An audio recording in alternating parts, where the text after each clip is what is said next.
আপনার তো পোলাপান খুঁজে গেছিল, আপনি তো বলে টাকা পায়। হ্যাঁ পায় তো কি হয়েছে, পাই দিয়া দিমু, সমস্যা কি? তুই চা দে বেড়া।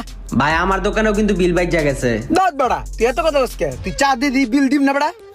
ফাজিলের মতন কথাবার্তা। আর চালাইবা না।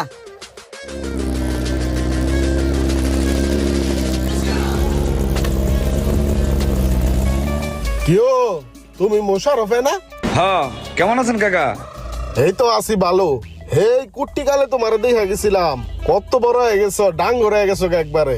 এই যে ঢাকায় গেলাম, অনেক বছর পর আইলাম। কাকা আপনি দি গাড়ি গুড়ি কিনে লিয়ে পড়ছেন? হো গাড়ি কিনছি একটা, লাগেই তো বুঝো না। ওই ঢাকা তো আমার একটা এজেন্সি আছে, ওই বিভিন্ন লোকজন বিদেশে পাঠাই তো, ওই মোটামুটি টুকটাক ইনকাম হয়, মিলাই ঝিলাই গাড়িটা কিনলাম। ভালোই চলে, সুন্দর গাড়ি। সুন্দর হয়েছে না? হ্যাঁ সুন্দর হয়েছি। তো থাকো তাইলে, বিকাল আমুনে চায়ের দোকানে। জি কাকা, আসসালামু আলাইকুম। ওয়ালাইকুম আসসালাম। মফিজুলে বলা